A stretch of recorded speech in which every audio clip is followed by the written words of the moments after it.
हम करेंगे हर मजलूम की हिमायत। अस्सलाम वालेकुम, मैं हूँ हुरैन फातिमा और आप देख रहे हैं हिमायती न्यूज HD चैनल। नजर डालते हैं आज की अहम खबरों पर। 1 मई था 10 मई मार्का हक की कामयाबी के हवाले से मुल्क भर में प्रोग्राम्स का इनेकाद। कौमी अमन कमेटी के रुकन राजेश कुमार हरदासानी का अमन व यकजहती का पैगाम। सांगड़ रिपोर्ट इशफाक लहरी, रोजनामा हमायती न्यूज़। 1 मई से 10 मई तक पूरे पाकिस्तान में मार्का हक की कामयाबी के हवाले से मुख्तलिफ तकारीब और प्रोग्राम्स का सिलसिला जारी है। दिन में कौमी यकजहती, अमन और अवामी शऊर को उजागर किया जा रहा है। इस सिलसिले में कौमी असम्बली कौमी अमन कमेटी के रुकन राजेश कुमार हरदासानी ने अपने खसूसी पैगाम में कहा कि पाकिस्तान में अमन, बर्दाश्त और भाईचारे को फ़रोग देना वक्त की अहम ज़रूरत है। राजेश कुमार हरदासानी का पैगाम अमन। उन्होंने कहा कि मार्का हक की कामयाबी सिर्फ एक नज़रिया नहीं बल्कि ये कौमी इत्तेहाद और बाहमी एहतराम का नाम है। हमें चाहिए कि हम सब मिल के मुल्क में अमन, मोहब्बत और हम आहंगी को फ़रोग दें। राजेश कुमार हरदासानी ने मजीद कहा कि पाकिस्तान तमाम अक़वाम और मज़ाहब का मुश्तरका वतन है जहाँ हर शहरी को बराबर के हकूक़ हासिल है। उन्होंने जोर दिया कि इख्तिलाफ़ात के बावजूद हमें कौम बन के आगे बढ़ना होगा। अमन, इत्तेहाद और भाईचारे का पैगाम। कौमी अमन कमेटी के रुकन ने आवाम से अपील की कि वो अफवाहों, नफरत और अंगेज़ सोच से दूर रहें और एक पुरअमन मुआशरे के क़याम में अपना मुस्बत किरदार अदा करें। उन्होंने कहा कि नौजवान नस्ल को चाहिए कि वो तालीम, बर्दाश्त और मुस्बत सोच को फ़रोग दे ताकि मुल्क को तरक्की की राह पे गामज़न किया जा सके। राजेश कुमार हरदासानी ने अपने पैगाम में आखिर में कहा कि पाकिस्तान की तरक्की और खुशहाली सिर्फ अमन, इत्तेहाद और बाहमी एहतराम से ही मुमकिन है। रिपोर्ट इशफाक लहरी, रोजनामा हमायती न्यूज़।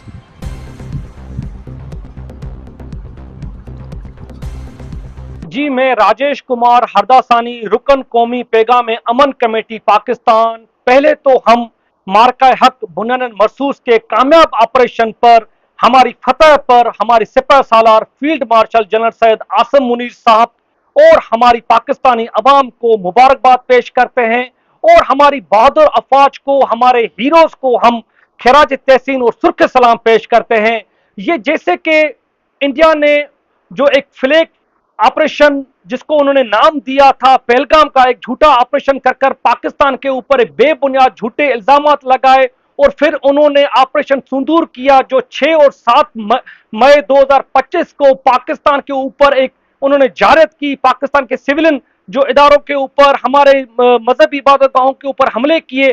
तो फिर पाकिस्तान की बहादुर अफवाज ने अपना बुनियादन मरसूस ऑपरेशन शुरू किया और इंडिया को तब इबरतनाक शिकस्त दी और पाक अफवाज ने एक तारीखी कामयाबी हासिल की। तो हम इस तारीखी कामयाबी हासिल करने पर मार्का हक पर हमारी बहादुर अफवाज को सुर्ख सलाम, खिराज तहसीन पेश करते हैं और हम पाकिस्तान की तमाम महब वतन, अकीलती बरादरी, हिंदू बरादरी, क्रिश्चियन बरादरी, सिख बरादरी, ये उन्होंने ऐलानात किए हैं और हम ये अज़म करते हैं कि हम हमारे मंदिरों पर, हमारे गुरुद्वारा साहबों में, हमारे चर्चेज में पाकिस्तान को जबरदस्त खिराज तहसीन पेश किया जाएगा, सुर्ख सलाम पेश किया जाएगा।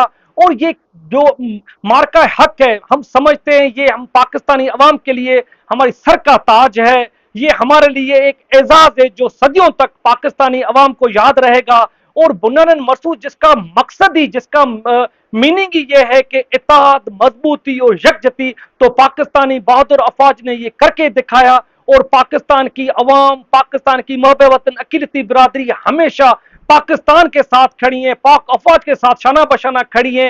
पाकिस्तान की अफवाज ने यह साबित किया दुनिया के सामने वो अपनी सलामत के लिए, वो अपनी जो मजबूती के लिए हमेशा बिल्कुल मुकाबले के लिए भी तैयार भी है। और मैं आखिर में हमारी पाकिस्तानी अवाम को, हमारी पाकिस्तानी हुकूमत, सूबाई हुकूमत और हमारी पाक अफवाज को मार्का हक की तारीखी कामयाबी को 1 साल मुकम्मल होने पर मुबारकबाद पेश करता हूँ, खिराज तहसीन पेश करता हूँ। पाकिस्तान हमेशा जिंदाबाद, पाक अफवाज पाइंदाबाद। खबर रही है हर जगह हर वक्त। जानिए मुल्की और गैर मुल्की हालात व वाक़यात यकीन